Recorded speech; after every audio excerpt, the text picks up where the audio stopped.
And we're live. Welcome back to the LOOPcast. It's Tom, Erica, and Josh. We have a great show prepared for you today. Snowy. Lots of people in the chat talking about their snow. The winter activities, of course, fun. If I could do this entire show about the men's U.S. hockey team, and of course our ladies too, we give them a shout out. They're pretty good. I would love to see streaming numbers on Miracle, the movie last night, because as soon as I put the kids down, I said, darling, I'm about to show you a movie, and it might change your sports fandom. But actually, Brian Birch, now ambassador of the Vatican, used to cut clips. I told her that beforehand. I was like, Brian used to show us clips of Miracle. He loved the movie. And so during when we were watching, she's like, did Brian cut this up for you? Like, yeah, Brian cut that one up for us. The great moment speech. Yeah. So awesome. So anyway, we have a great show. One, we promised we're going to deliver. We're going to do tariff talk. And now we have an update because I saw Trump was like, we're doing it up, man. We're kicking them up. You say I can't do tariffs. I'm going to do more tariffs. Very Trumpian. Going to tariff harder. So refunds, lots of questions on that. I had Erica, of course, give us all the coverage on that. The second By one. the way, I gotta jump in here as a native of Minnesota, of course. Even though I live in Michigan now, I got to give my props to Minnesota for Olympic hockey, and obviously Herb Brooks, a Minnesota original, who won us in 1980. 46 years it took us to win us the Olympic gold again. But there's a tiny little town called Warroad, Minnesota, in northern Minnesota, 2,000 people. That's all they got. And yet, we have never comprised a gold-winning U.S. Olympic hockey men's team without someone from Warroad, Minnesota. Yeah. 1960, 1980, and now 2026. This town delivers. That is impressive. And then speaking of Minnesota, before we go on, if you guys you want to be first to the first, we got the Tom Across America YouTube channel. Yes. It's up. Here's me and another Minnesota native, Paul Bunyan.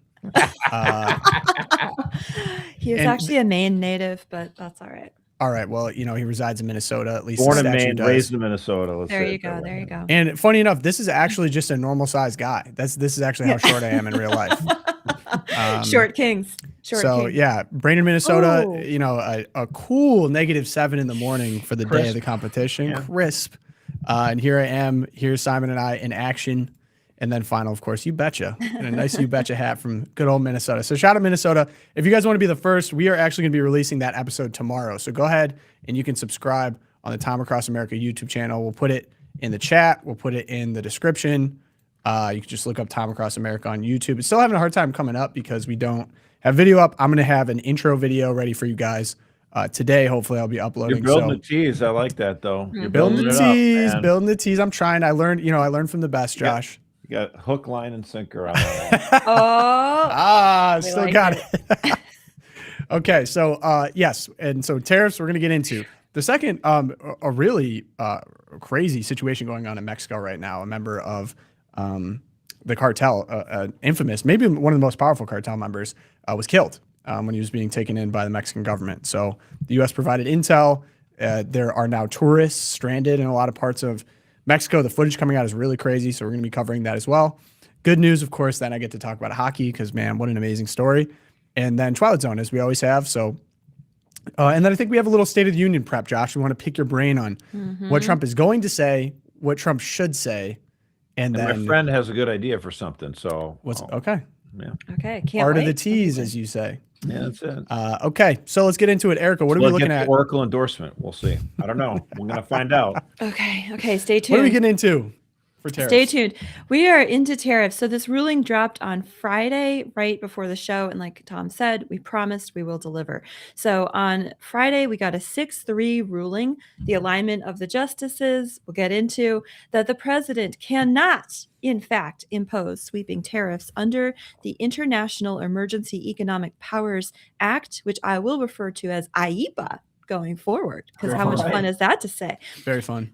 Just a reminder. So this was the act that was used to justify the tariffs that imposed back last April 2nd, also known as Liberation Day, for 150 countries around the world. And the negotiations back and forth, there was some moderation, there was some, tariff wars over the summer, but the IEPA was what Trump had used to say, this is justified for me to do without Congress involved. Back in November, we had the oral arguments for this case. It was not going great for the government side. We were kind of like, this could go either way. And in fact, the Supreme Court has struck down the IEPA as justification for the tariff. 2 seconds. Here we go, Josh. We don't know how it's going to Knew go. this was coming. But it's like we always knew that the three, communists on the court, how they're going to vote against it. We knew what they would say. No matter what. Yes. Yeah.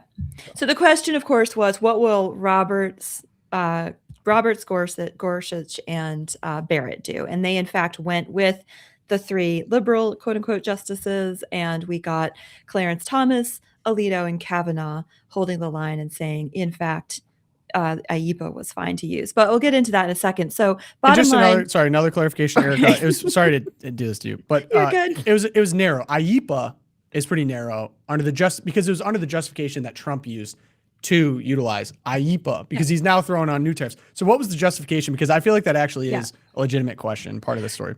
Right. So the Trump had argued that we were undergoing two national emergencies when he took office. The first being the mass importation of drugs across the U.S. border, and the second being a trade deficit, which was to the United States' detriment and constituted an economic crisis. So he said, in fact, we are in an emergency, so I am going to use IEPA to authorize these tariffs. And the court, in fact, said that no, tariffs are exercises of Congress's taxing authority and require clear statutory permission, not broad claims of emergency power. IEPA does not actually use the term tariff in the act, but it says regulatory. So we'll get into that in just a second. So I want to go through Roberts' opinion here. He was the one who wrote it, Chief Justice. Really am interested in keeping the court, like the court's, I don't know, public persona clean, whatever have you. You can interpret it as you will. But his opinion stressed that the tariff power is constitutionally vested in Congress, the legislative branch. IEPA, as I said, contains no explicit reference to tariffs or duties, and that courts expect, quote, clear congressional authorization for major economic action like the Liberation Day tariffs. He rejected the administration's reading of IEPA as too expansive, signaling limits on executive emergency powers when they intersect with Congress's core Article 1 authority over taxation and commerce. He pointed to the Federalist Papers. He pointed to McCulloch v. Maryland as precedents for this, an originalist sort of reading on the thing. He said that the framers gave Congress alone access to the pockets of the people. Tariffs are quite clearly taxes, therefore, the framers never would have intended for the executive branch to have such sweeping power over tariffs. He did make another comment that even if tariffs were mentioned by Congress in the IEPA, we are not currently at war. And so that, to him, is the reason for his. I know. Yeah, well, let me just go through it. Amy Coney Barrett had a concurrence, but she departed from like Gorsuch's concurrence and a little bit from Chief Justice Roberts. But she also went to a very strict reading of Article 1 powers given to Congress. She likened her decision to reject the IEPA justification to her opinion in Biden v. Nebraska. That was when SCOTUS struck down Joe Biden's student loan forgiveness plan. Right. She also likened it to when the striking down of OSHA's nationwide COVID vax mandate and striking down the CDC's nationwide eviction moratorium also during COVID. So she's saying this is in line with those precedents to put a check on the executive power by a more strict interpretation of acts such as, in this case, the IEPA. So much for the opinion. She's right. Yeah, like to me, that sounded pretty solid coming from Amy. I liked her justification better than the others. Well, I just don't think, I think you don't have to be at war to exercise emergency powers, though. That's why I think Robert, I'm not like disagreeing with Robert's main part, just that one point. I thought that seemed off. But, yeah, it seemed like a stranger justification anyway. But I think Amy Coney Barrett drawing those parallels to very recent decisions to constrict executive power, that that spoke to my heart. I like it when we constrict Biden's power, so why not Trump too? But anyway, going along. So the dissent, though, and you always want to listen when Clarence Thomas and Samuel Alito, and when they agree on something, I tend to give them the benefit of the doubt. The first dissent came, though, from Justice Kavanaugh. He argued that the majority of the court was drawing an artificial distinction. He said it makes no sense or little sense to allow the president to block imports outright, but forbid imposing tariffs on them. He warned that the ruling would create uncertainty, potentially requiring billions of dollars in refunds. This was one of the government's primary arguments for not doing it. And in Kavanaugh's argument, longstanding statutory practice and historical understanding support broader presidential authority in regulating imports during national emergency. So he said, when you look at the text, you look at the meaning and the precedent, it all points to tariffs being okay under IEPA. And Josh, well, I just gotta real quick on Kavanaugh, very rare that he comes down on this different than Roberts. It's very, very rare that those two split. And to me, the distinction between saying no trade with this country, I would think if the law allows for it. I mean, that's the whole point. If the law doesn't really allow for tariffs, but allows you to cut off a country completely and embargo them, well, then that would be the distinction. That he thinks it's artificial. It's like, well, what does the law say? Mm-hmm. So, I mean, anyway. Yeah. And Josh, if you want some fun reading this week in the evenings, perhaps as a snowy evening read, you should go read Clarence Thomas's dissent, because he just goes through like the history of tariffs from 1790 through Nixon through Ford. I mean, he dissented. His conclusions were different from Amy Coney Barrett's, but it's a good read if you want to have a little historical view of the tariff.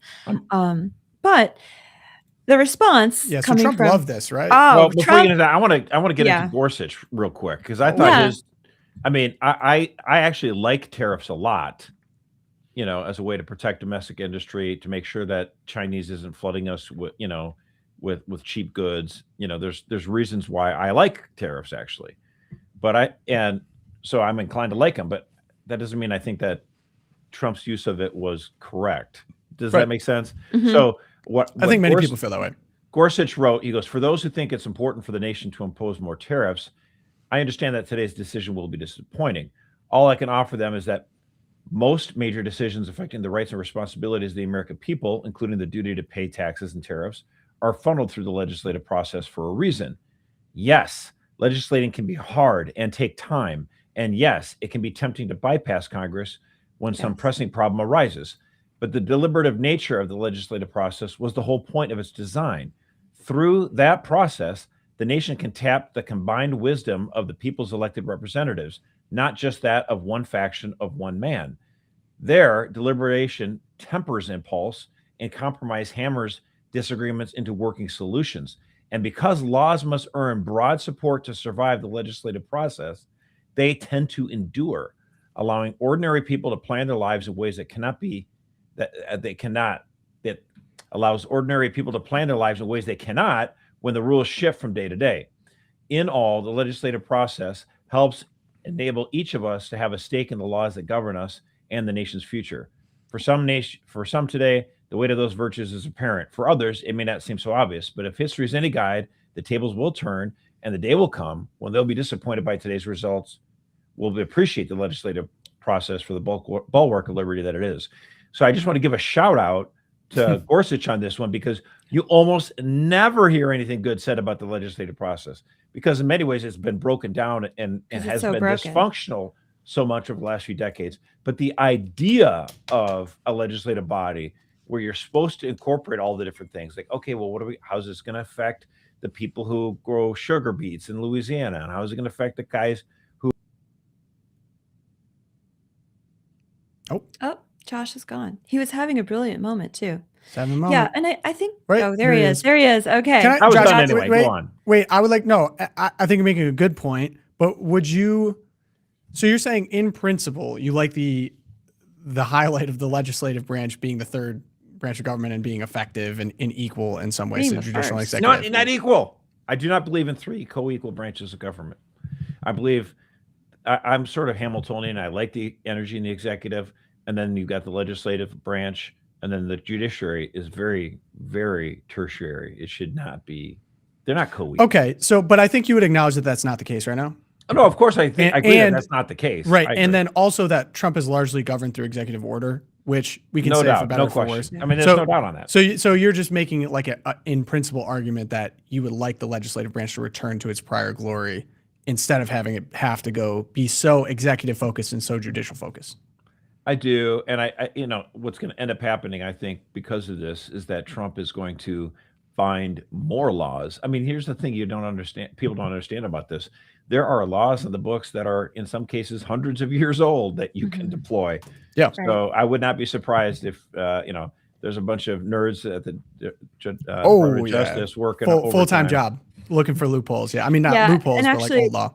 Right. Over the weekend, we already got that signaling from Scott Bessent that it's not that the tariffs are going away. They're just going to reissue that. I mean, Trump rebranded. Friday. Yeah, rebranding. Right. Trump was on Friday like, okay, I'm going to issue 10% on this, the section, what was section 232. And then he upped it to 15. And then this morning we got more.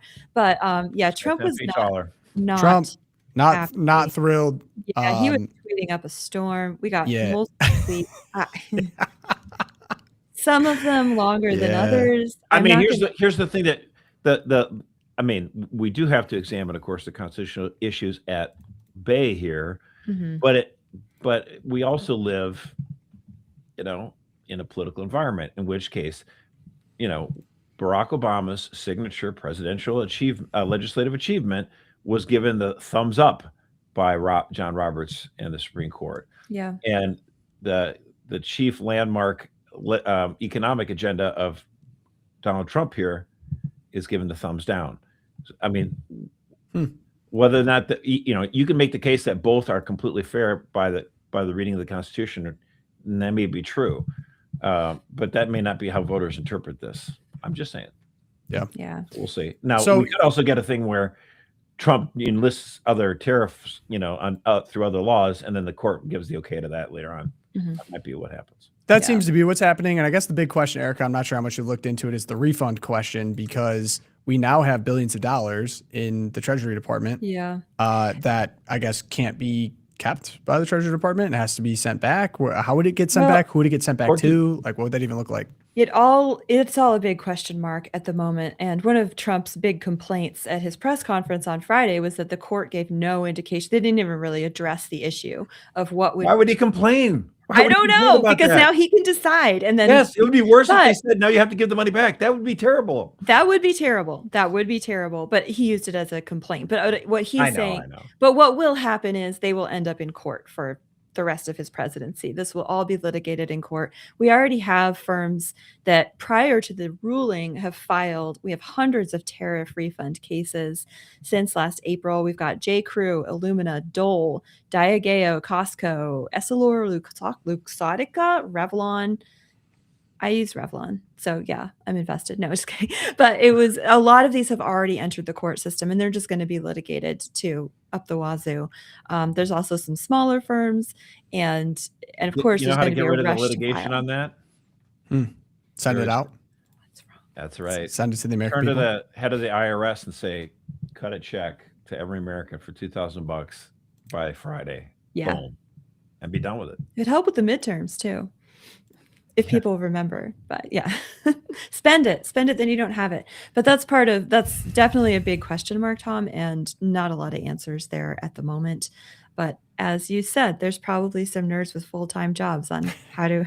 They just got hired. Well, even if you get new tariffs and those are justified, you still have the question about the money that was brought in from something that was the court ruled unconstitutional, and so he should still kick this money out, get it out.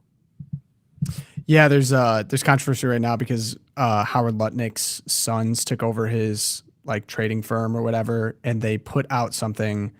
I don't know if it's like an options. I don't even really understand. I'm not in the mind space to be able to make money off of tariff refunds. Dug into this. I did do some digging into this, and there's just not conclusive evidence of massive buybacks on tariff kind of trading with the Lutnicks. It's sketchy for sure. Sketchy. I was not prepared to report on it because there's so much controversy. Inconclusive. It's inconclusive, but sketchy. I mean, but that's part of the thing here is So what's so annoying about the finance people is like they found a way to somehow make money off of the theoretical option of it being ruled unconstitutional, and then you have to return it, but they would make money potentially on returning it. It's just like, how are you even in the mind space of being able to do that? But okay, so a lot of inconclusive there. But if we move on, we have a full show. We have, wow, cartel, a lot going on there. Mexican army killed the leader of the Jalisco New Generation Cartel. I'll be referring to them as the JNGC.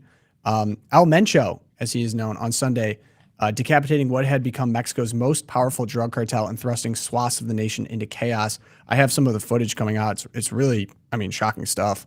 It occurred on Sunday, February 22nd, during a Mexican army operation about 2 hours southwest of Guadalajara. The operation aimed just to capture him. The U.S. government actually had a $15 million bounty on his head, I think, to have him brought in alive.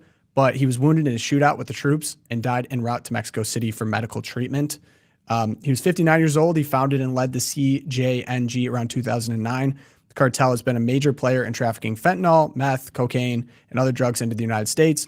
Highly aggressive, using tactics like drone explosives, attacks on military assets, and extreme violence. The U.S. designated the CJNG a foreign terrorist organization in 2025 and offered a $15 million reward, as I said, for his capture. He faced multiple U.S. indictments for drug trafficking and firearms offenses. In the raid, 4 CJNG members were killed at the scene. Others were wounded or arrested, and items seized included armored vehicles, rocket launchers, and weapons. 3 Mexican soldiers were wounded. The U.S. provided intelligence support for the operation. There was a lot floating around, like, was the U.S. involved with this? I'll just read straight from what the press secretary had to say. The U.S. provided intelligence support for the Mexican government in order to assist with an operation in Jalisco, Mexico, in which El Mencho, an infamous drug lord and leader within the Jalisco New Generation Cartel, was eliminated. He was a top target for the Mexican and United States government as one of the top traffickers of fentanyl into our homeland. Last year, President Trump rightfully designated the Jalisco New Generation Cartel as a foreign terrorist organization because that's exactly what it is. In this operation, 3 additional cartel members were killed, 3 were wounded, and 2 were arrested. President Trump has been very clear. The United States will ensure narco-terrorists sending deadly drugs to our homeland are forced to face the wrath of justice they have long deserved. The Trump administration also commends and thanks Mexican military for the cooperation and successful execution of this operation. A little read between the lines based on what I was reading up on. There's been a lot of pressure on the Mexican government to address the cartel problem with serious force. There's been a lot of allegations that they're somewhat cozy, shall I say, with a lot of the cartels. And so the Trump administration was basically threatening, hey, I've even seen reports of like potentially sending Delta Force into Mexico to do some targeted operations and just take out cartel members. And they're like, hey, we're going to do this unless you take this seriously. So I'm seeing a lot of the language coming from the United States now, the press secretary of, we commend Mexico, good job, Mexico. Like, this is what we're looking for because clearly the problem has not been taken care of. Now, of course, this leads to in other words, more of this good. More of this good. And I was looking into the background on this guy. So he was born in 1966 in a small town in Mexico, grew up in poverty, crossed into the U.S. illegally as a teenager, lived in San Francisco, arrested at 19 for stolen property and carrying a loaded gun, deported to Mexico, came back to the U.S. again, arrested in 1992 on drug charges, pled guilty, spent 3 years in a federal U.S. prison, deported back to Mexico, joined the local police, became an avocado farmer on the side, then joined the Milenio cartel, worked under drug lord Nacho Coronel. Coronel gets killed in 2010. El Mencho sees the opening, co-founds the Jalisco New Generation Cartel around 2007 to 2009, initially worked under the Sinaloa cartel, then split off and went to war with them, built CJNG into the fastest growing cartel in Mexico. DEA called them as powerful as the Sinaloa cartel, present in all 50 U.S. states, trafficking fentanyl, meth, cocaine, heroin, earning billions, pioneered using drones to drop explosives, planted landmines, shot down military helicopters. In 2020, his cartel tried to assassinate Mexico City's police chief with grenades and rifles in broad daylight. 15 million U.S. bounty on his head. No recent photos of him have existed for years. Nobody could find him. His brother, Tony Montana, arrested in 2022. His son-in-law faked his own death to hide in California. El Mencho helped cover it up. Trump administration designates them as a foreign terrorist organization. So all of that before we designate them as a crazy, man. Just should have stuck to avocado farming. No, I couldn't help but kind of giggle a little bit because I was thinking to myself, how would the Washington Post headline look? Avocado farmer, religious zealot. Well, there was actually many people are going back to headlines of like Canadians saying that Mexico was safer for Canada. So Canada was like, Mexico is safer for Canadians than the United States is. And then, I mean, we're clearly seeing, unfortunately, some of the fallout of that. I mean, this is really actually scary footage. So right after this happened, over 250 roadblocks have been set up with burned out vehicles in at least 20 states in Mexico. Attacks included torching cars, buses, convenience stores, supermarkets, other businesses, clashes with security forces, and targeted killings. If you want to take a look, I mean, some of this footage is like shocking. It's just right outside of a lot of hotel balconies. They're burning down a Costco in Puerto Vallarta. Here's footage of that. Whoa, going after a Costco. Come on, going after man. Costco. Come on now. Here's a panoramic view of Costco must be Puerto avenged. Vallarta. Like, if you take a look at this is a panoramic from a hotel. I mean, that's insane. That's a lot of smoke. I gotta say, like, to me, vacationing in Mexico, you know, or Puerto Rico or whatever, and I'm like, I'd rather just be Puerto Rico's America, but I know that, but I had my brother went to Puerto Rico and they lost electricity. You know, like I don't understand. Like, if you want warm weather, like just be in the Gulf of America, bro. Stay in Texas or Florida or somewhere like that. So the crazy thing, there's footage of chaos at the Puerto Vallarta airport that the cartel actually came in and took over the airport so that tourists couldn't leave. Really, really scary stuff. Yeah. Not good. Not good. So the U.S. State Department has urged citizens in affected states to shelter in place. Canada advised a low profile in Jalisco and sheltering in some areas. Mexican President Claudia Sheinbaum called for calm and praised the operation. The White House commended Mexico's efforts, as I said. But for context, this is, I've seen one of the biggest blows against the Mexican cartels in years compared to El Chapo's recapture a decade ago. But unfortunately, as we're seeing, more instability, retaliation, and then, of course, now other cartels are seeing an opportunity here, Sonora cartel in particular, to capture on this weakness. I mean, they just cut the head off of a rival cartel. In my mind, I would prefer us not to go to war with Iran. And I'm not saying I'd rather go to war with Mexico. I'm not saying that. They're still an ally. But I would really love it if we could get the Mexican government to clamp down on this stuff in a more significant way. We just did. I mean, this is the most I've ever seen in my entire life. Yeah. So, I mean, I guess unfortunately, no one said that this would not cause arrests. Everyone knew. I mean, the grip that they have on Mexican society is clearly strong. It's terrifying to see it come out in the open like that. But I'm glad that we're willing to partner with the Mexican government to try to do something about it. Yeah.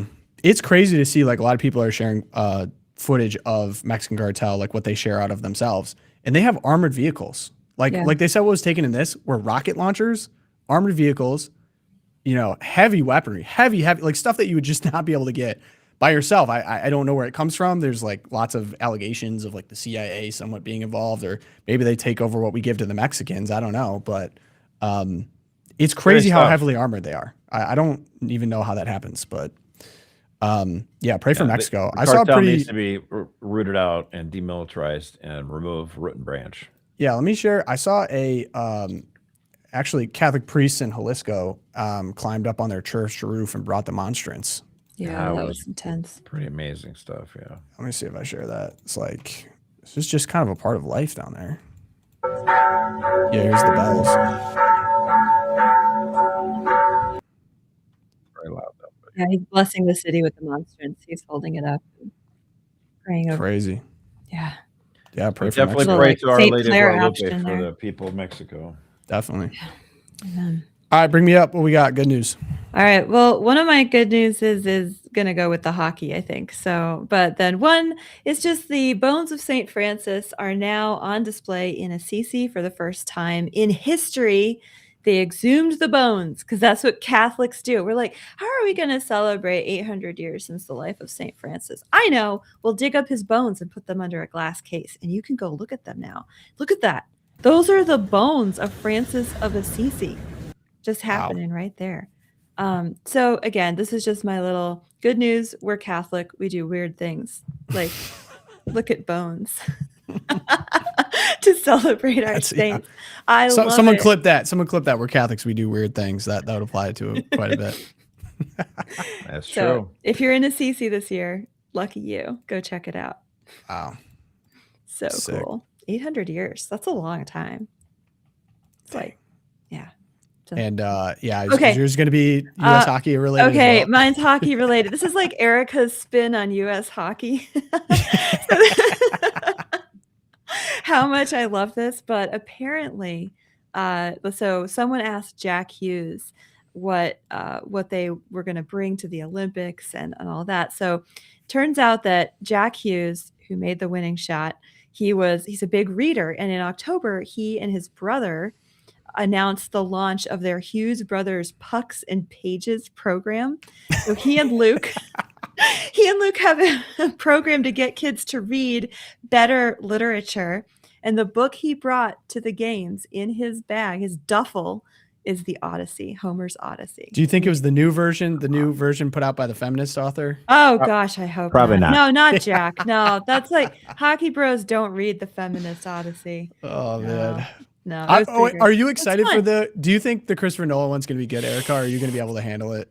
I mean, I hope so. I like Matt Damon. He seems a little old for the role, but I guess Odysseus would have been old. Anne Hathaway, though, I don't enjoy. I think of Devil Wears Prada when I see Anne Hathaway. I don't think of Penelope. You don't think of Batman? Oh, a Catwoman thing. Oh gosh, no, I don't. Mm-hmm. I don't think of that. I think of Fontaine from. Oh gosh, that was Les Mis. That was intense. She was good. That was good. Maybe her most memorable in my mind. I don't know if I've seen that many movies with her at all. I mean, it's just largely forgettable. Les Mis was. They did the movie version of that, and I saw it. But typically, you would see like the stage play. Josh, you don't strike me as a stage play guy. Yeah, a musical guy. Yeah. No. I pretty much violently hate musicals. All right, Josh. Although do you have there's any one good news? I do like one musical, Fiddler on the Roof. I did like that one. Even though the daughters all rebel and like See, this is abandon the their funny family thing. This is so I can learn a little bit of insight Cautionary tale. into my life. My own mother loves musicals, and she loved Fiddler on the Roof for the exact reason that she agreed with all the kids. And Dad was like, "Hey, don't you get it? You gotta." And I'm like, "No, I'm rooting for the dad. I'm feeling, oh my gosh, this is terrible. It's a tragedy. You're marrying someone out of the faith. You're marrying a communist." It's like watching King Lear. It's Yeah. terrible. But anyway, my good mom music. and I like like it for the exact opposite reasons, because she's a radical. God bless her. Okay. Good news. Things that you actually like, as opposed to things that you hate. Well, I'm gonna let you take care of your good news because yes, dude. Thank you. Come back. Come on, USA Hockey. First gold for the U.S. men's hockey team in 46 years to the day to America's Miracle on Ice upset over the Soviet Union. And on George Washington's birthday. And on G-Dub's birthday. Very fun. I mean, it doesn't get better. It doesn't get better than this. It doesn't get better than this. And I went and watched the movie afterwards, of course. I was talking to my wife about this. And it's like the meme of the guy, like arm around a girl, clearly not paying attention. I'm like, so you see, the Soviets weren't allowed in the NHL at the time. So that's why this rivalry is actually extra special. And there's all this controversy because they were invading Afghanistan at the time. So I was giving her like way more detail than she actually wanted. God bless her. And then I was talking about the like the sign in the Raptors, get the puck out of Afghanistan. yeah. Did you see, Josh, have you heard of the Soviet Five? I mean, from the original Red Machine team. That's right. I don't know. I couldn't tell them their names, but I mean, the thing is, like the Sergei Fedorov. Soviet team in 1980 was so good. They had the best goalie on planet Earth, and then when they subbed him out for the backup, he was the second best goalie on the planet. Yep. And then they look over at the bench. It's like, hey, they just sat down the best goalie in the world, and then you get that moment with the team. Like, yeah, we got him. It's awesome, dude. But yeah, anyway, the Russian Five actually kind of really tragic. They were the first starting five of Russians to win a Stanley Cup, and they won it for the Red Wings. So we look on that kind of affectionately. But to kind of point out the point to my wife, I'm like, that's how deep and mysterious the Russians were to us. I mean, they were the best team in the world for over a decade, and we almost didn't even understand them because they weren't playing in the NHL. They would come over every once in a while and kick our butts. Like, they would beat the All-Star team routinely. And it was like, who are these mysterious ice people that are so good at hockey? So anyway, flash forward to now. That was their job. They were in the army, and all they did all day was hockey. Yeah. They were hardened people, still are. So here's the boy, Jack Hughes. Hang this picture. Doesn't get any more hockey than this. Losing a tooth, chipping a tooth, en route to winning the Olympics are so annoying about footage. But basically, during the game, he had a high stick come up and hit him in the face hard, clearly, because it knocked out his tooth. And he ended up coming back and scoring the winning goal in overtime, golden goal, ended the game. Of course, everyone runs out there. But here's a hilarious line from him on that. I'm lucky I'm from the best country in the world, and we got great dentists there too. So I'm lucky I'm American, and they're gonna fix me right up. Yeah, from the best country in the world. He should just go to every bar in America to show his missing tooth. He's never gonna pay for another beer in his life. Oh, never. He's like, they'll fix me right up. It's very hockey. Scored the winning goal. Super awesome. Of course, everyone draped in flags. So I got to give a shout out to the goalie too, Connor Hellebuck. Yeah. Amazing. A Michigander. Shout out to Michigan. Saved 41 shots in an all-time great performance. He had this insane. I think I have a clip of the block. I don't know if you can show the clip though, right? No, just the picture. Here's how close this puck was to going to goals right here in the blue area. I'm going to show it on the screen and not just tell you about it. So here it is. And this doesn't even do it justice because he stuck his stick out at the last second. And here's Jonathan And it caught the bottom half of the stick. And it shot out to the right, just missed. Hard right turn, but missed the pipe. Yeah. If this goes in, it's game over. We don't go to overtime. And 99 times out of 100, that guy that Canadian makes that goal. Oh, yeah. I mean, Canada outshot us the whole game. I mean, we scored pretty quickly. Pretty awesome move. I can't show, but... and then you get from the White House. Well, Trump called in, of course. And he's like, that was an all right performance from the goalie. I've seen better. And everyone was laughing at that. Yeah, he was right. That's great. And here's the bald eagle over the goose. And then it's, of course, a quote tweet on, you can't take our country and you can't take our game from Justin Trudeau, who is both simultaneously not the prime minister right now and not the recipient of the gold medal. Yeah, tell you what, Justin, you can take Katy Perry and we'll take the gold medal. That's a fine trade. I'm good. So there's so many cool stories in this game too because how about they give the silver medal to the Canadians and like they give them like a the little plushie doll. Stoat. One guy's like, and here's a stoat. What is this? Like that's the most emasculating thing I could ever imagine. That was tough. And you don't want to be rude to someone giving you a gift. You're like, what the heck is this? Thanks. That was tough. And I felt extra bad for Canada because they lose and they're all sitting on the bench looking sad and they have to wait around. They can't go to the locker room because the medal ceremony is right after. So they just had to sit and watch the United States have the time of their lives, just throwing gloves, hugging each other. Anyway, another story I want to bring up and pray for the repose of his soul. Johnny Gaudreau, Johnny Hockey, as he's known, had one of the most, it's really hard to even fathom, but like him and his brother, they're big time hockey players. Really beloved. Him and his brother were on a bike ride before his sister's wedding and got struck by a drunk driver and died. Both the brothers died the night before, or maybe even the morning of the wedding. And just hard to even imagine what that puts you in. And he had a 3-year-old daughter, Noah, and a 2-year-old son, Johnny Jr. And this is just like one of those, this is just so bigger than sports. But of course, they brought out the jersey and they brought out the daughter on the ice. Yeah, family was there. The wife was there. Hockey's family. I cried. Just so awesome. Yeah. And then so here's the picture they have. They got Johnny Jr. in it over here. Johnny Jr. and Noah. Johnny Jr. was not impressed. Noah was like smiling for the camera. They have like 6 medals for cross country, skiing, and they only have 1 medal for hockey. But like, come on, man! Like, I would trade 7 golds and something else for a gold in hockey. Oh yeah. And so we got 12 gold medals this year. That's a United States best of all time. So shout out to the Olympians. And then this is maybe my favorite thing I saw from the whole thing. Someone dressed up as Herb Brooks at a Philly bar. Come on. And gave the speech.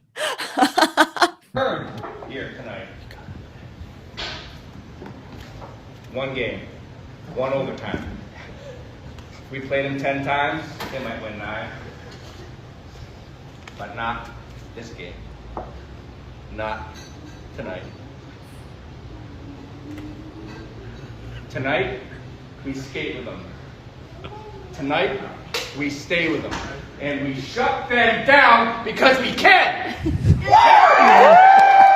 That is awesome. Even the commitment to the bit, he's got the pants too. If I anyone can mean, remember it's the good, pants. although he still sounded too East Coast. He needed to dial up the Minnesota accent. The Minnesota, yeah. But Would've I'll been forgive good. it. I'll forgive it. Maybe we can have, you know how we have like Civil War reenactors and Revolutionary War reenactments. Now we can have like American hockey reenactments, complete with the Herb Brooks speech. That'd be great. Go for it. He would have a and suit on. I will just say as well, final closing thoughts on this. Similar to so I watched Miracle right after, and of course, think about it. And they really dialed up the fact that, we were in the Cold War at the time, and the coach was protecting the players because they were just college kids from having to speak on that. And they kind of ramped it up to the end where it's like, this is more than the game. Like even Herb himself was trying to downplay it. And he's like, is this not really up to you? This is about more than the game. This is about your country. And I loved watching the players afterwards draped in the flags, talking about how much they love the country, how happy they were to represent the country.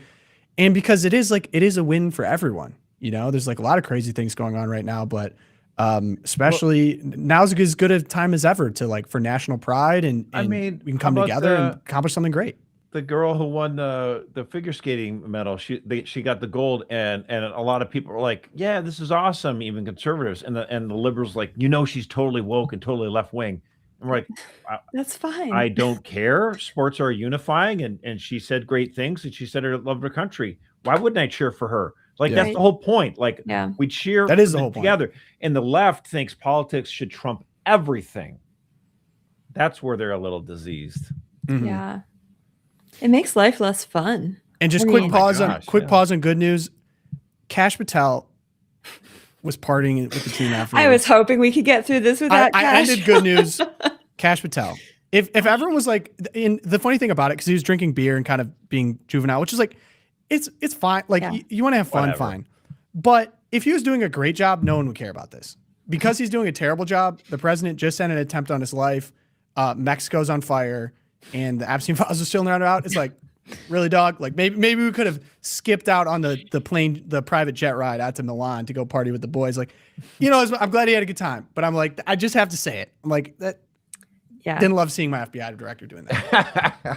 That's all I gotta say. I'll end on that. Life choices. Let's talk about it. Life choices. There you go. All right, State of the Union. We got a big address coming up. Ooh, tomorrow night. After you watch Tom Across America, you can go watch Trump address America. What's the poly market on how long it'll be?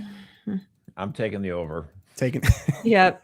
He's gonna break his own record. Because he's gonna bring the hockey boys that won. He will, which is awesome. I'm not gonna lie, it's awesome. I'm happy that they'll be there. What's the cow shoe of the poly market on that? I'll take a look. But Josh, what should Trump's you know what? Let's say this. Okay. What do you think Trump will say at the State of the Union? What do you think Trump should say at the State of the Union? Well, he's certainly going to brag about how the border has been shut down. And he's going to talk about how, that problem has been solved in a major way, and that and he's going to talk about all of the many criminals. He'll probably go into details with some of the criminals he's released and the havoc that they've raised, impacted on Americans. So-and-so murderer, so-and-so rapist. I've brought, missing children. This many missing children have been returned because of this. So I think he's going to do all that. Okay. So that's going to touch on not just the security in the southern border, but the internal enforcement to try to, win back that argument. And he's going to brag about Tom Homan and maybe not talk about how he made this massive course correction, but, signal that things are under control and things are good. So I think he'll talk about that. I think he'll also talk about, I hope he does like how the vice president mentioned when I put on that clip for the last episode where, we dug ourselves into a big hole over the last 4 years under the Biden administration. And now we're trying to dig ourselves out of this hole, and wages are up, and it's taken a while to get there, but things are definitely improving. So I surely gonna, talk about that. Like stock market's going great, wages are up, all that kind of stuff. Mm-hmm. But there's still going to be, okay, but what's next? Because the thing is, all people are like this. All humans like this. Like, okay, what have you done for me lately? Like they want to know what is the next thing you're going to do. And so this is where we need some initiatives. We need some policies, some plans that President Trump is going to call on the Congress to enact this summer as we get another reconciliation bill. Something that can be done that will be good. Like last year, we increased the child tax credit. We kept, we renewed the Trump tax cuts for 2017, and we did a federal school choice plan. That's good, but we need something else. And my good friend Terry Schilling has a plan he recommended, and he's mentioned it to the Trump team, and it's going to get the official Oracle endorsement today. Wow. So Terry Schilling's plan. We should make stickers. Yeah. There you go. Oracle endorsed. Oracle endorsed. His idea is, what Terry identified, what's going on right now in housing is very accurate. We have a lot of baby boomers who aren't selling. They're at like 3%. They're starting to a little bit over the last 6 months, but still a lot of them are not. And they locked in these great rates. I mean, I don't blame them for doing so. I get it. They locked in these interest rates at like 3% or something like that. They're not selling, and the young aren't able to afford to buy it just yet. And so we're looking at a very big problem here, where the average age of a person buying a home is going way north. Yeah. It's And like so over 35 now, right? It's over 40. It's crazy. Over 40. So what Terry's plan was what if we had home savings accounts where you would allow people to stash away $5,000 or married couples $10,000 per year pre-tax into an account, and like a house savings account, except it'd be for a home, and it could grow in there. It could grow tax-free. So, you could put in some sort of a mutual fund or something like that, indexed to the S&P 500 or something like that. And then that money could be used for a down payment or to pay down the principal of a starter home. And I think this is a great idea. Now, I will say this, it's not a fix-all. We still need to work on reducing regulations. Donald Trump has done some of that with regards to, but we need legislation ultimately. We do need Congress. Congress came up with some things, a little bit on that. We need more of it. We need more cost-saving standardizations, regulations to make things more efficient, to make the building of houses to be cheaper. So we need to work on the cost side of that side of the equation, not just always juice, the demand side here. But I think this is a good first step. I mean, if we're like, why would we make tax savings accounts for healthcare and then not for housing? And in fact, actually, we already a little bit. So if you notice your 401k, you can actually use $10,000 of that towards the purchase of a new home, but that's it. It's just $10,000. This would be a whole new separate account, and you could put 5 in or 10K in if you're a married couple every year and build it up to the point where you might be able to make a hefty down payment. So it's something. We'll see. Interesting. Love it. Erica, are you looking forward to the counter messaging? Yeah. Are you going to lib out on this one? Yeah. So, I mean, if you remember last year, we had the Democrats, was Al Green, stood up in the middle of the speech to Congress and shook his cane. And all the Democrats had little paddles with things like Elon Musk is horrible or something like that, little messages. The women wore white because of the war on women. So the Democrats, they have to come up with, well, how are we going to make ourselves obnoxious this year? It seems like the messaging is we shouldn't interrupt as much because maybe it was a bad look for us. Oh, the paddles. I forgot about Remember the paddles? Yeah, yes. with the little How could I messages forget? no ice and all that. Yes. Yeah, so this year they're going to hold MoveOn.org and a couple of other organizations are holding a counter messaging program, alternative programming, People's State of the Union. It's going to take State place- of the Union. The People's State of the Union, not the Trump State of the Union. Because we are good. having a crisis. It's going to be on the National Mall. If anyone's down in D.C., you want to go check it out, near the Capitol building. And multiple Democratic senators and Your Congress. senator will be there, Erica. Yeah, Chris Murphy, my guy. Chris. He lives right up the hill, right over there. Nice. Yeah, Chris Murphy said he wasn't there last year either, but now he has something to actually go to, I guess. So he just, yeah. Wait, if Joy Reid is there, I'm there. Joy Reid They really is pulled out hosting. the. Oh, okay. Yeah. Well, I'll be Yeah, there. so the Democrats are clearly moderating. They're going for the Ezra Klein abundance narrative, being sarcastic. No, they are going all in on their most progressive base for this counter programming. And it's just Nice. kind of a snapshot of where we are as a country right now.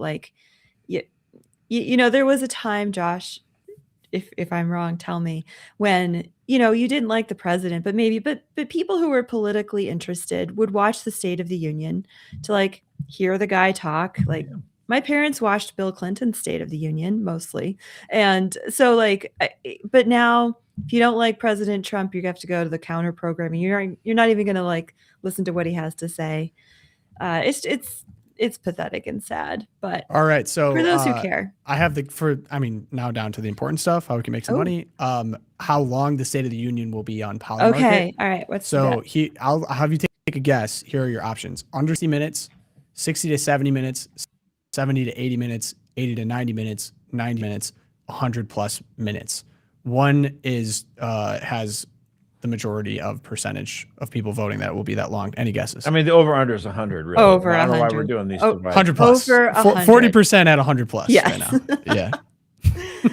Unbelievable. Well, last year he broke the Again, record, I'm telling you, right? do not bet on this, by the way. I'm saying that totally sarcastically. I think that's degenerate. Do not do that. Yeah. But that's where we're looking. No gambling. Right now. Yeah. Be good. So I think it'll be long. I think it'll be probably long. have lots of spectacles. The only part I'm probably looking forward to is the hockey team. That also just took me back to Joe Biden. Like, could you imagine Joe Biden? I don't know if this is mean, but I was imagining Joe Biden calling the U.S. hockey team and being like, congrats on winning that soccer championship, guys. You know what I mean? I'm just trying to. And then also his State of the Union, I remember there's that. Everyone was just basically wondering, is he going to get through it? Which was kind of a crazy part for the country. It was so And painful. then Marjorie Taylor Greene wore the Trump hat, and they kind of had a moment where they like looked at each other and both their faces were kind of like, whoa. It's always kind of a circus. Yeah. I imagine this one will be a circus as well. I have no doubts on it being a circus. But we will watch and report back. Twilight Zone, Erica, what do you got?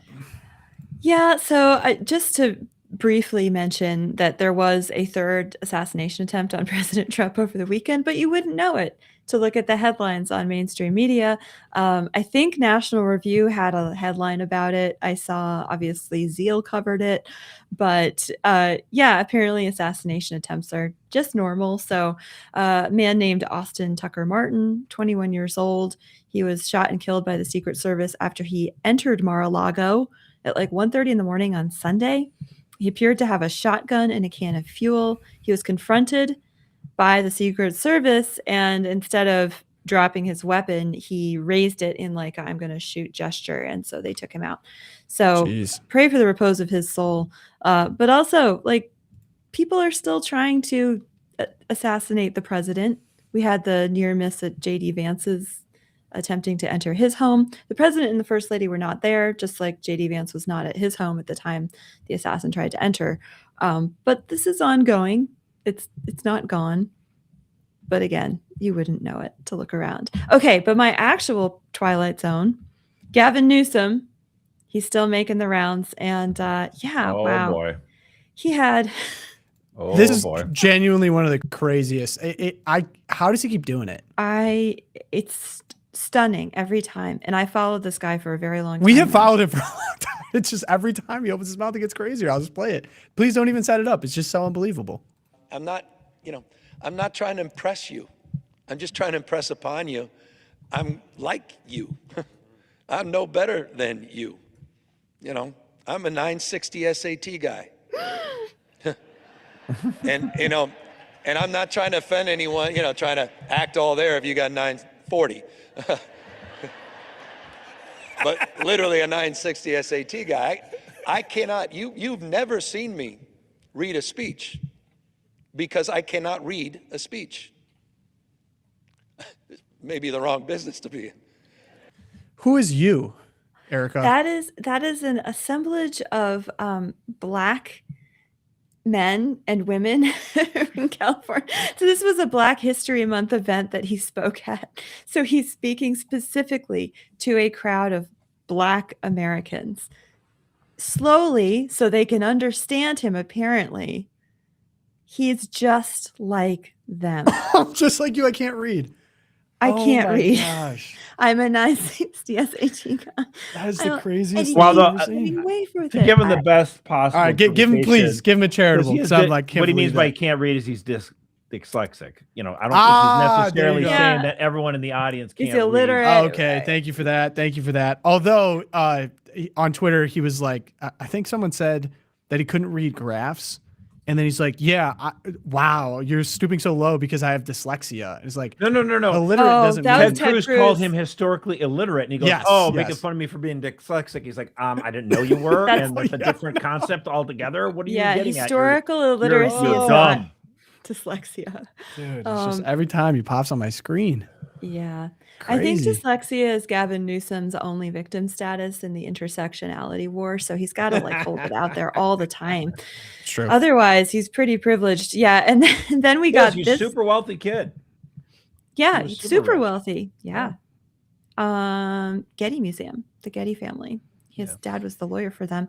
Yeah, then we had so CNN actually tried to put the screws on him this weekend about the cost of living in California. And again, I don't know how he is still alive politically because this is just unbelievable as well. Really? One I more. mean, I do. Have you seen his hair? His breathtaking aura? The Vogue Breathtaking. articles seem to be pretty descriptive about I mean, Vogue he's was not really ugly. into his outfits. I The mean, While fits we're are on the stupid. economy, ask about affordability. Because yes, people are struggling all across the country. California has the highest cost of living in the nation.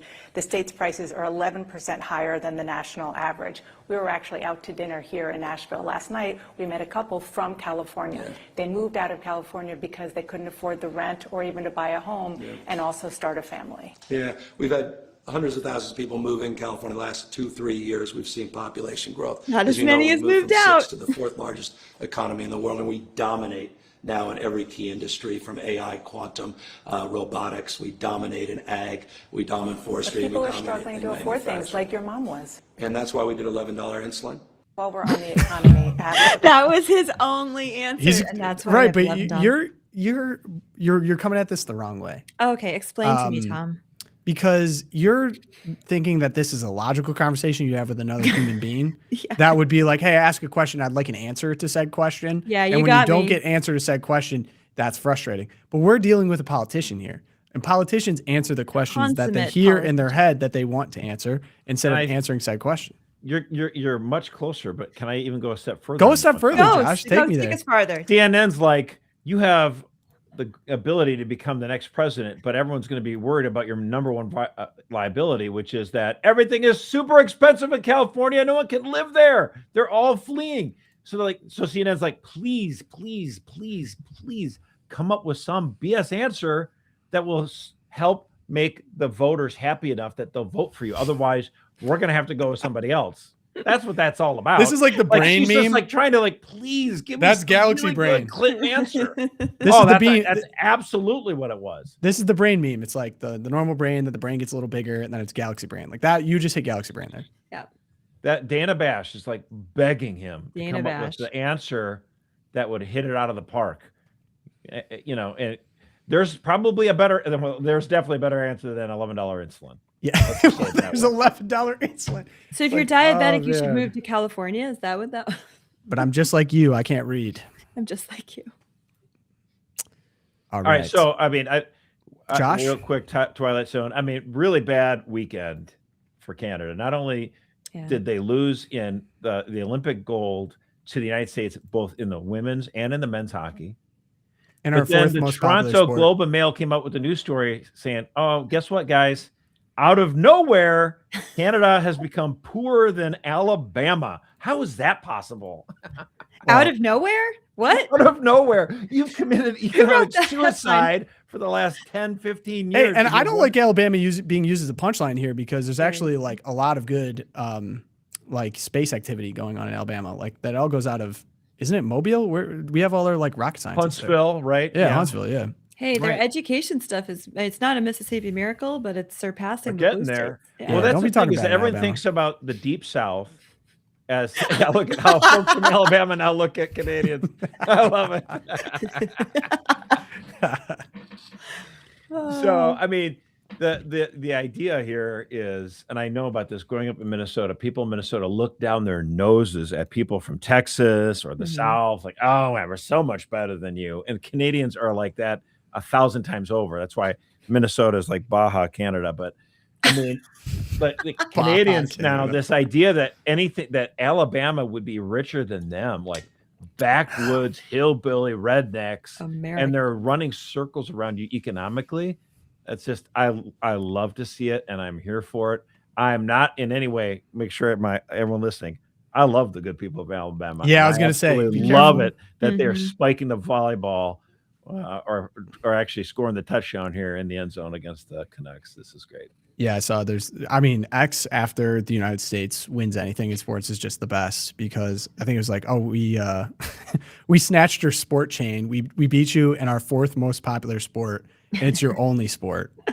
Yeah, I mean, and so like good. how many SEC championships has Canada won? I mean, none that I can think of. 0. Come on, man. Crimson Tide, ever heard of it? All right, so this is usually But the time actually, of the that's the episode- point that in the whole Miracle coverage from 1980. That's what one of the sportscasters made the announcement. Like this would be, like he was trying to explain it to the American audience. Like, how is it possible that this group of college kids beat the Russian team? He's like, this would be the equivalent if you got a bunch of Canadian college kids played football against the Pittsburgh Steelers and defeated them. Yeah, That's it's the greatest upset of all time. All time. It's all time, and I don't think it'll ever be beaten. And then right after that, they allowed pros to play, so it didn't even carry the same Nah, it's weight. never the same. You know, It's not quite the same. Herb Brooks, man. But see, there's a consolation prize here in this. What is it? So if that? Canada had The been our plushies? 51st state, they would be gold medal champions right now. Hey, you were warning me on that talk the other show. I know. Now I'm you're just teasing. I'm engaging. teasing. Canadians, engaging we in love that you. now. I want a strong Canadian nationalist movement. I want Canada to be full of pride. Get rid of this. Get rid of your euthanasia pods. Become a proud country once again. I would love that. I would love nothing more. I want Canada to be proud. I want Mexico to be proud. Yep. Yo, it's big facts. Get it together. All right, guys. so this is the part of the episode where I typically toss a grenade and talk about something really controversial that everyone loves and everyone agrees on. End of show. Time's up. Time's up. I saved it for the end. All right. Listen, this is kind of my Super Bowl. Tucker Carlson interviewed Mike Huckabee. The long-awaited confrontation. You knew it was coming. Tucker was going around. Ambassador Huckabee going around the Middle East, interviewing Palestinian Christians, stirring it up. And then I think Mike Huckabee responded on Twitter like, you talk so much crap about Israel. Why don't you come here? Tucker said, say less. I'm going to come here. He goes. And then before the interview happens, it leaks out that Tucker's people got detained. And then all the Israel, like a lot of members of the Knesset were like, they didn't get detained. This is standard. And it's just such a he said, she said. I was like, at this point, just get it over with. This has all become such mean girls. Like, just do the interview. Okay. I was so annoyed with all the stuff around it. So they did the interview. Now, I watched the interview in full, and Eric and I were talking about it this morning. There were certain points in the interview where Tucker was being a little bit annoying. But that being said, Tucker is not the ambassador of the United States from the United States to another country. He is not. In that region. In that region. It's kind of Now, say what you want about the whole situation. Let's just put this all in perspective. It is Mike Huckabee's job, Ambassador Huckabee's job, to represent the interests of the United States to a foreign country, in this case, Israel. During the interview, I think Carlson rightfully pointed out there's a verse from Genesis describing God's promise to Abraham and his descendants that he would give him the land stretching from the Nile to the Euphrates. For perspective, territory that would encompass much of modern Middle East, including much of Jordan, Syria, Lebanon, Iraq, and even Saudi Arabia. If people haven't been paying attention, it's a bit contentious in the Middle East right now between who owns what. So here's the quote. That's putting it mildly. Putting it very British. mildly. I'm trying to be mild. British of you. I'm trying to get above the fray here. I'm trying to get I'm above. appreciating I'm trying to this, stay on Tom. the chain. Thank you. I'm trying to do well. All right. I'm trying to do my Right. best. I don't want to descend here. Okay. Here's the quote. You've said it 3 times that God gave this land to this people. Carlson told Huckabee, it's entirely fair for me to ask what land you're talking about. I just read Genesis 15. I think it says from the Nile to the Euphrates, which is basically the entire Middle East. So God gave that land to his people, the Jews, or he didn't. You're saying he did. What does that mean? Does Israel have a right to that land? Reasonable question. Huckabee responded, it would be fine if they took it all. Dude. What is the opposite of diplomatic? He quick and listen. I'm going to try my best to soften that statement. I don't think there's a possible way to do it. He quickly added several times that Israel is not currently seeking to conquer neighboring countries and only aims to secure the territory it presently holds. That is his opinion, and that actually goes against certain members of the Knesset. I don't think in this particular day and time they're asking for it, he said. Huckabee also said moments later that interview, his statement that it would be fine for Israel to take over neighboring lands was kind of hyperbolic. You can say that again. And asked directly if it would be legitimate for Israel to demand the whole region. However, Huckabee did not give a definitive answer in the negative. I'm not sure that it would be, he said. So I just don't think he's in the right seat on the bus. And this, of course, was after he was asked about his, quote, off the books meeting with Jonathan Pollard, like maybe the greatest traitor to America in my lifetime, maybe ever. Doesn't have to be a greatest traitor, just to be a traitor. He was pretty traitor. bad. Yeah. And then he said he didn't regret meeting with him at all, and that it was on the public books in the embassy in Israel. So the meeting was insane, but that question, of course, sparked every Middle Eastern state was like, this is insane. Is this the official policy of the United States? Right. Because Mike Huckabee holds strong religious views that I would just to be a fly on the wall when Rubio found out about this one. Oh my gosh. That I and many other people vehemently disagree with, that they have some dispensationalist claim the modern nation state of Israel has religious claim to the entire Middle East. I vehemently disagree with that. That's his personal belief, personal theological belief. I don't think that's the stated United States policy to the region. Of course not. And, It is not. and just for perspective. Trump's like, what? Yeah. All right. So Egypt and Jordan are central to regional stability and our peace deals. Egypt controls access to the Suez Canal, which must remain open. Saudi Arabia, the United Arab Emirates, Qatar, Kuwait, Bahrain, and Oman are key energy producers that host our critical military bases across the region. Turkey's a NATO member and controls the access to the Black Sea. Pakistan is a nuclear power. Indonesia is the world's largest Muslim majority democracy and our partner in the Indo-Pacific. If the U.S. loses cooperation with them, it would be catastrophic for our energy markets, military basing, counterterrorism, and global trade. The reason I bring up all those people is because they immediately came out with statements being like, is this the stated policy of the United States? And if so, we need a condemnation. Like, this is unacceptable, which of course it is. Like, could you imagine any other of those states being like, yeah, the entire Middle East is ours? It'd just be hilarious if some of these countries were like, all their statement was WTF. I mean, read between the lines here. Like, that's the one. And then I'll round it out here with, they've already kind of been flirting with this, which is frustrating because the United States, J.D. Vance, has made it clear that Israel should not annex the West Bank. There's already a highly contentious, illegal according to the international order, whatever you want to say about that, where Israel is having people return and then start settlements in the West Bank. And they essentially have roads that only those settlers can be on, and the Palestinians get swept out of their homes whenever people come to tour that land. And it's just not a good situation. Like, it's just not going to end well. The U.S. doesn't support it. The Knesset is moving forward with annexing more of that land.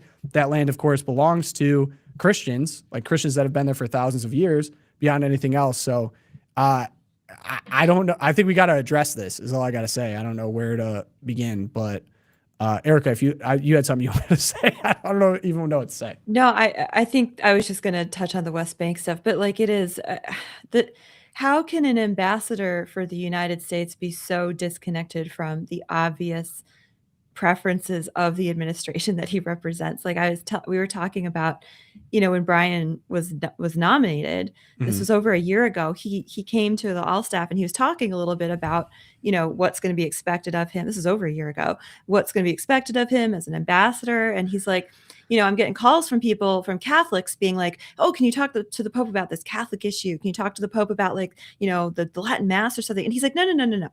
An ambassador's only job is to represent the administration. So he's not there as Brian Birch. He's not there as conservative Catholic. He's there to represent the administration. And for Mike Huckabee to do this interview and be unprepared and off his guard, maybe he really thinks this is what Trump thinks. I don't know. But the disconnect is this was so just beyond what any ambassador should even think going into an interview. They're going to even he could have just said, I'm not going to entertain that question if he couldn't bring himself to state the Trump administration's goals. But it was a stunning interview to watch. I watched 45 minutes of it, and then I had to turn it off because I was like, I mean, it's like Tucker Carlson is going to ask about this. right. I mean, how You are you knew not this ready was for this? coming. Yeah, right. And you're just going to say, sure, the Nile to the Euphrates? Like, what? So Crazy. I mean, Trump's first international visit, his second term, was to Qatar and to Jordan and Right. to Syria. Like, he didn't United even Arab go Emirates. to Yeah. Israel. This was a stunning. There's got to see Rubio's face. I see the meme in my head of him on the couch, right? Rubio. He has to be the ambassador to Israel I'm now. the ambassador to Israel, right? Oh my gosh. So just to compound all of this, and this frustrates me just as much. I'm going to do it. He shoots this tweet up after Jack Hughes, who no one knew was Jewish, by the way. Everyone loves him because he's an American that won us the gold medal. Yeah. And isn't that the point? That in Yes. America, doesn't matter your race, doesn't matter your ethnicity, you can be an American and you can do great things for the country. And what did Jack Hughes say after his goal? He said, I love America so much. I love my country. I'm proud to be here. We have the best dentists in the world. Here we get Mike Huckabee. What? Question mark, question mark, question mark. The guy scoring the goal for the first USA gold medal in hockey since 1980 is a Jew? Oh my. I'm sure the Jew haters will say Mossad was behind it. I say just celebrate the incredible victory for the USA and be grateful for Jack Hughes' love for the USA and his teammates. Maybe it should have just ended on the last part you said. Yeah, like skip the first graph. Like, this is deranged. Nobody even knew he was Jewish. Oh my gosh. If he wanted to say that himself, fine. But why is he like Mike Huckabee's not Jewish either? Like, he's the ambassador to a foreign country, Israel. And this, of course, is stirring up. Like, no one needed to know this. That's so beside the point. So I'm we're talking tired of all about this, like man. a whole weekend for Mike Huckabee, a bad idea jeans. Yeah. Yeah. Yeah. Yeah. It's time to like. Someone This would be a good time to go home. Someone just Enjoy. commented below that, like, weird post, bro. It's like, yeah. Someone take away the Twitter account, man. The Twitter fingers is crazy. Oh my gosh, yeah. Okay, listen, I try my best. Listen, I think I've made myself abundantly Tom, clear. you did I'm frustrated great. with our relationship. Thank you. I'm frustrated with this relationship we have with this foreign country, and it cannot seem to make any progress on it.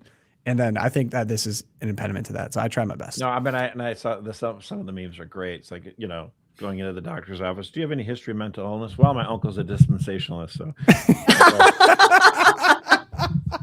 Oh my gosh. Oh, Yeah. man. Maybe dispensationalists should not be the ambassadors to Israel Yeah. going Just an forward. idea. Just a thought in the interview. I got a we should feeling ask- that President JD Vance will not make that mistake. No. Yeah, probably We got not. other options. Probably not. Again, though, let's throw it back in the chat. Tom Across America. We are doing it Yes. tomorrow. I will have Check a it out. video to greet you. It will be the ice fishing episode, but I'm also just doing kind of a description of what Simon and I got going. So if we share that again in the chat. Where is that? I forgot it. Selena will grab it for you. Celine, grab it. Toss it in the chat. We'll have it in the description. Please go over and subscribe to the channel. Support what we got going on. Really appreciate it. I think you're going to really like it. And I'd say what I especially enjoy about it is it feels very optimistic, very fresh, very it gets me out of the frustrations that I have with with ambassadors or what's going on. It's pure, man. It's pure. So Simon had a great time. It's going to be an awesome video. If you want to support me, go over, check out Tom Across America. Super excited. If you want to support Zeal, that's where you can do it. We're looking to get reach on that. So yeah, let me know what you think. So, Okay. all right, let's do daily prayer now. We're going to be doing the daily prayer for America 250. Of course, this is by Raymond, Leo, Cardinal, Burke, the man. Pray, in the name of the Father, Son, Holy Spirit. Amen.